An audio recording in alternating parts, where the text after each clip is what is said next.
Jenderal Sudirman. Namanya diabadikan sebagai nama jalan-jalan utama di berbagai kota besar di Indonesia. Patung Jenderal Sudirman juga sering kita jumpai di berbagai tempat. Pakaian dan wajahnya yang khas mudah melekat di benak kita. Sebenarnya, siapakah Jenderal Sudirman itu? Pada video kali ini kita akan belajar lebih jauh tentang Jenderal Sudirman, tokoh besar yang bersahaja dan telah berjasa meletakkan dasar pertahanan militer Republik Indonesia, yakni tentara sebagai alat negara, tentara tidak berpolitik, dan politik tentara adalah politik negara. Jenderal Sudirman adalah kompatriot Bung Karno, tandem terbaik Bung Besar karena mimpi-mimpi mereka yang kompatibel.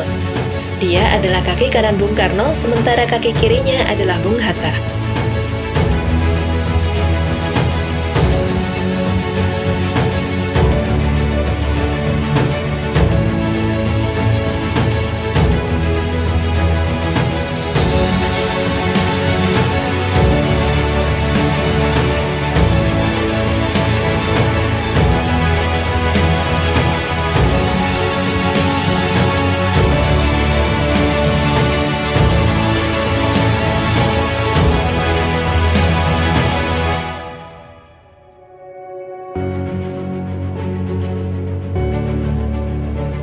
Secara prinsip, ide-ide besar Jenderal Sudirman lebih banyak diaplikasikan di Angkatan Laut. Sementara ketika pemerintahan Orde Baru lebih menitik beratkan pengembangan di Angkatan Darat.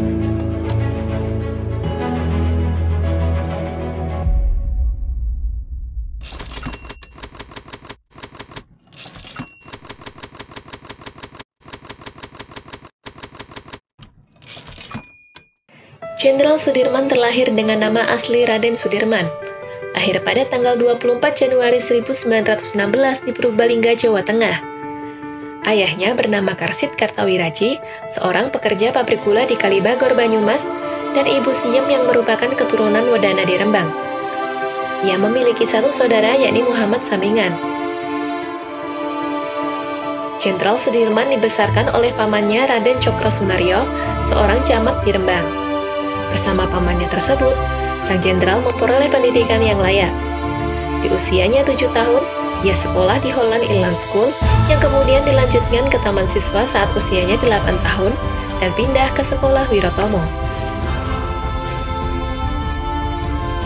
Ia cerdas dan suka berorganisasi, hingga aktif terlibat dalam organisasi Hizbul Wathan milik Muhammadiyah saat usianya masih remaja. Karena dedikasi itulah, akhirnya Jenderal Sudirman diberi kepercayaan untuk memimpin organisasi tersebut di cabang Cilacap. Jiwa kepemimpinan Jenderal Sudirman sudah muncul sejak ia masih muda, hingga masyarakat segan dan hormat kepada sang jenderal. Ia pun melanjutkan studinya di Quake School, sekolah khusus untuk calon guru meskipun akhirnya tidak terselesaikan karena masalah biaya. Jenderal Sudirman kemudian kembali ke Cilacap dan mengajar di sebuah sekolah dasar Muhammadiyah di sana. Guru pribadinya yang bernama Khalillah yang mengangkatnya menjadi guru di Holland Inland School tersebut. Di Cilacap juga, sang jenderal bertemu dengan tambatan hatinya, Alifah, sang istri yang merupakan anak dari pengusaha batik kaya, yakni Raden Sosro Atmojo.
Pendidikan militer Sudirman diawali dengan mengikuti pendidikan Tentara Pembela Tanah Air di Bogor.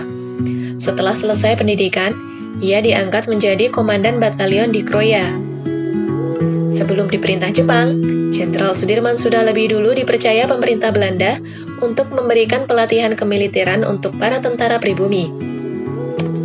Pada masa penjajahan Jepang, sang jenderal kemudian dipercaya untuk memimpin organisasi bentukan Jepang bernama Shusangikai untuk menjaga keamanan rakyat Indonesia dari serangan sekutu.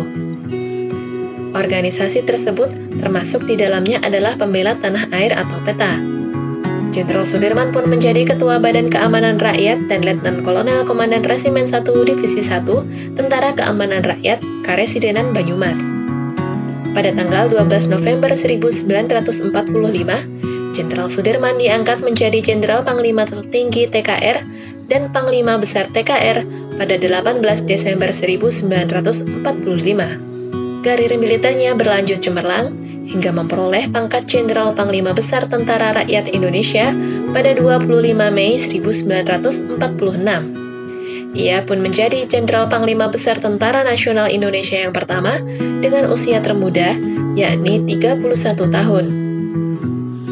Berikut adalah karir militer Jenderal Sudirman.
Jenderal Sudirman menerapkan strategi perang gerilya untuk menghadapi tentara Belanda yang lebih banyak dan bersenjata lengkap.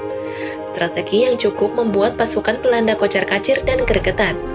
Strategi perang gerilya bergerak dalam senyap, menyusup berbaur dengan rakyat jelata, menyerbu musuh dengan tiba-tiba, dan kemudian menghilang.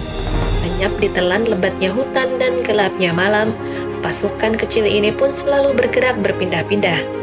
Perlu kemampuan pemahaman topografi yang mumpuni untuk bisa memenangkan pertempuran dengan strategi ini. Perang gerilya dipimpin Jenderal Sudirman selama 7 bulan dalam keadaan sakit dan ditandu. Meski demikian, tongkat komando tetap dipegangnya dengan gagah berani. Yang lemah hanya tubuh fisiknya, namun semangat juangnya terus membara. Tak ada kata menyerah. Percaya pasti menang karena memperjuangkan kebenaran. Rute gerilya Jenderal Sudirman dimulai dari Yogyakarta bagian selatan terus bergerak ke arah Wonogiri dan terus ke Gunung Wilis di Kediri, Jawa Timur. Rute sepanjang 100 km ini kemudian menjadi zona pelatihan kemiliteran bagi para taruna Indonesia yang belum lulus dari akademi militernya.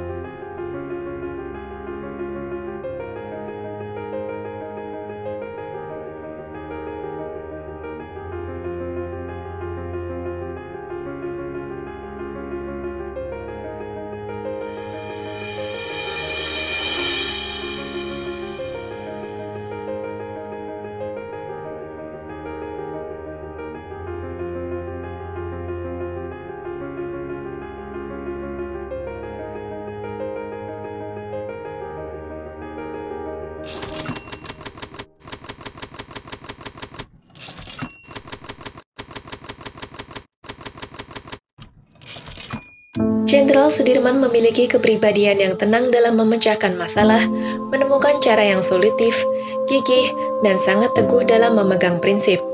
Itulah sebabnya ia dikenal sebagai pejuang yang tangguh, disegani, dan tak kenal lelah.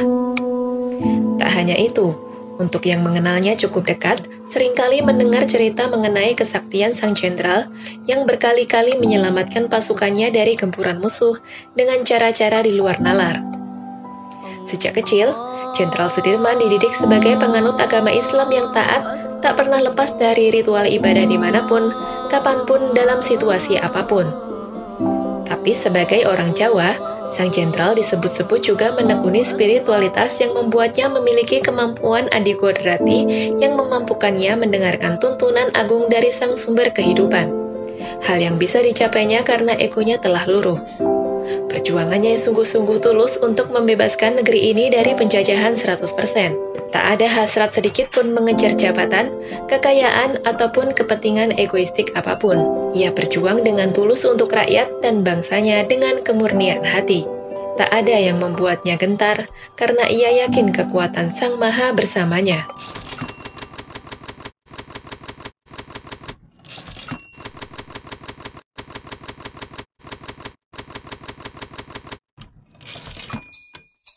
Kita harus 100% merdeka dan berdaulat penuh. Itu yang menjadi inti perjuangan Panglima Besar Jenderal Sudirman. Tak hanya mumpuni dalam memimpin pasukannya bertempur, sang jenderal juga pemimpin yang pintar dalam bernegosiasi.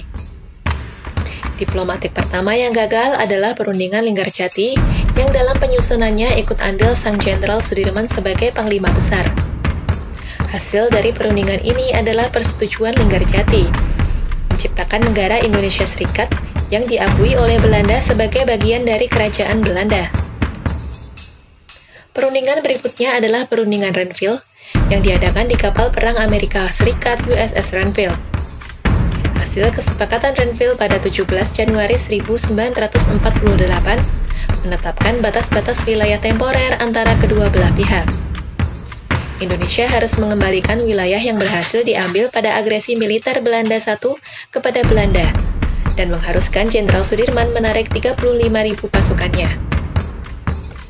Perundingan Rumroyen juga melibatkan peran Jenderal Sudirman karena berkaitan dengan kemiliteran dan upaya pemberontakan dalam negeri tahun 1948 dari peristiwa 30S di Madiun.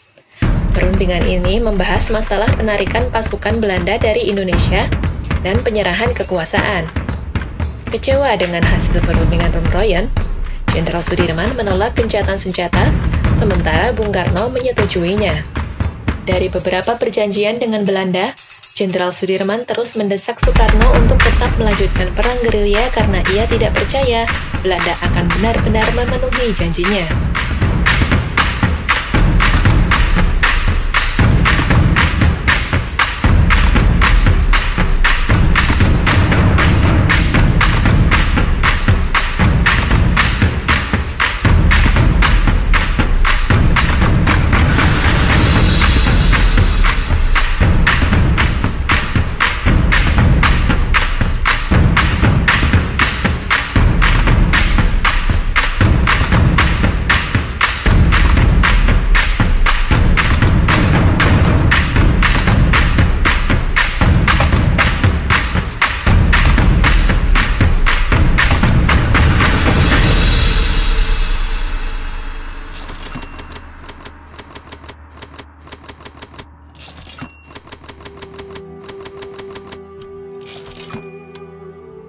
Jenderal Sudirman cukup lama didera sakit TBC yang membuat sebelah paru-parunya tidak berfungsi. Ada spekulasi bahwa sebetulnya penyakit yang didera Jenderal Sudirman ini cukup misterius dan ada dugaan sebabnya tidak alami. Namun, kondisi sakit ini dihadapinya dengan gagah. Tak sekalipun semangatnya surut. Ia menolak patah dan menyerah. Jenderal Sudirman menghembuskan nafas terakhirnya pada 29 Januari 1950 di Magelang pada usia 34 tahun. Ia seorang pejuang sejati yang berbakti pada bangsa dan negaranya hingga titik darah penghabisan. Hingga akhir hayatnya, tak ada berita buruk tentangnya yang dimuat oleh media manapun. Ia begitu bersahaja dalam kehidupan pribadi bersama istri dan 7 anaknya, meski menyandang peran besar dan sangat penting di Republik ini. Tak heran, bila wafatnya diantarkan oleh 4 buah tank dan 80 kendaraan bermotor kemiliteran Indonesia yang mengiringi pemakaman Jenderal Sudirman di Taman Makam Pahlawan Semaki, Yogyakarta. Rakyat Indonesia kehilangan sosok pahlawan besar. Ribuan rakyat berkumpul sepanjang 2 km menyaksikan prosesi pemakaman sang jenderal. Kepergian Jenderal Sudirman ini dinobatkan sebagai kepergian sang pahlawan pembela kemerdekaan.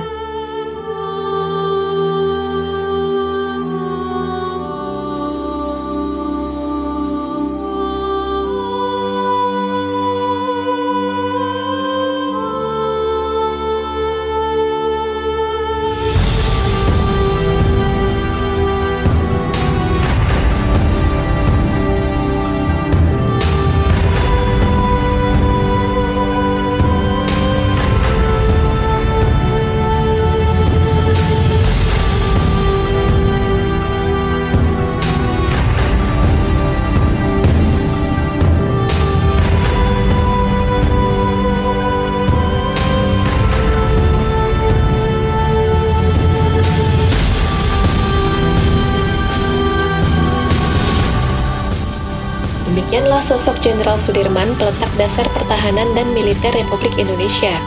Pemikiran jenius dan kemurnian hatinya yang sungguh-sungguh tulus berbakti pada negeri menjadi oase yang dirindukan oleh bangsa kita saat ini. Saatnya kita tengok dan pelajari kembali pikiran Jenderal Sudirman untuk mengembalikan Republik Indonesia yang berdaulat sepenuhnya, seperti yang dicita-citakan sang Panglima Besar.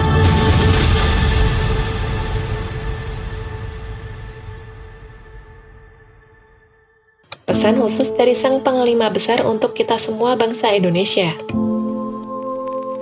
Kejayaan itu saatnya tiba. Aku tak pernah menderita. Sakit itu hanya tubuh fisikku.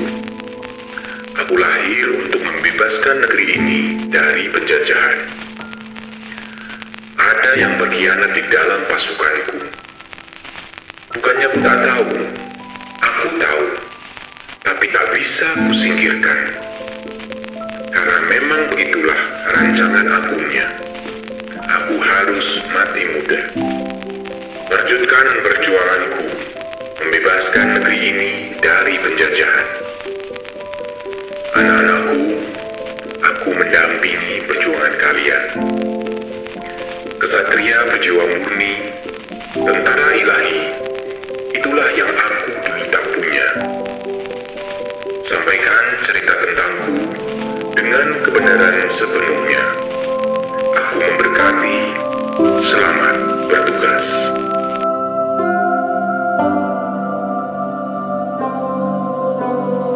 Ikuti terus channel Jenius Bangsa. Sampai jumpa pada episode berikutnya dengan pikiran jenius tokoh-tokoh lainnya.